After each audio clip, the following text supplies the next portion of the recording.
அழுகையும் சிரிப்பும். புதிர் 1க்கான பதிலை கீழே கமெண்ட் செக்ஷனில் கொடுத்துருக்கேன், செக் பண்ணி பார்த்துக்கோங்க. பீஷ்ம நகர் என்னும் ஊரில் வித்வசேனன் என்ற பிராமணன் வாழ்ந்து வந்தார். அவர் புராணங்களிலும் மாய வித்தைகளிலும் கை தேர்ந்தவராக இருந்தார்.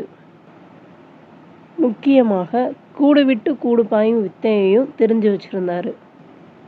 நமக்கு வயசாயிருச்சேன்னு நினச்சி கவலைப்பட்டவர், நமக்கு தான் கூடு விட்டு கூடு பாயும் வித்தை தெரியுமே, அதை வச்சு ஒரு குழந்தை உடம்புக்குள்ளே போயிடலான்னு நினச்சி மயானத்துக்கு போகிறாரு. அங்கே ஒரு சின்ன பையனோட உடல் பக்கத்தில் அவங்க அப்பா நின்று அழுதுகிட்டு இருந்தார்.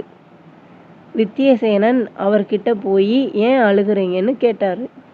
அதுக்கு அவர், என்னுடைய ஒரே மகன் 10 வயது சிறுவன் இறந்துட்டான் அப்படின்னு அவர் சொல்கிறாரு.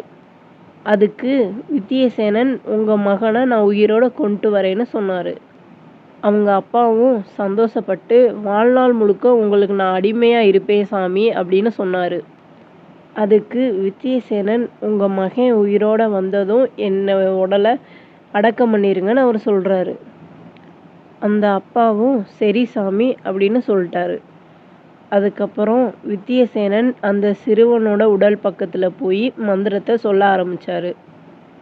அப்போது பக்கத்தில் ஒரு உடல் எரிஞ்சிட்டு இருக்கிறத பார்த்து முதல்ல அவர் அழுகிறாரு. அதுக்கப்புறம் அந்த சிறுவனோட உடலை பார்த்து சிரிக்கிறாரு. இப்போது சிறுவனுக்கு உயிர் வந்த உடனே வித்வசேனனோட உடலை எரிச்சிட்டாங்க. அதற்கு வேதாளம் விக்ரமாதித்யனிடம், ஏன் முதல்ல வித்தியசேனன் ஏன் அழுதான், அப்புறம் ஏன் சிரிச்சான்னு கேள்வி கேட்டுச்சு.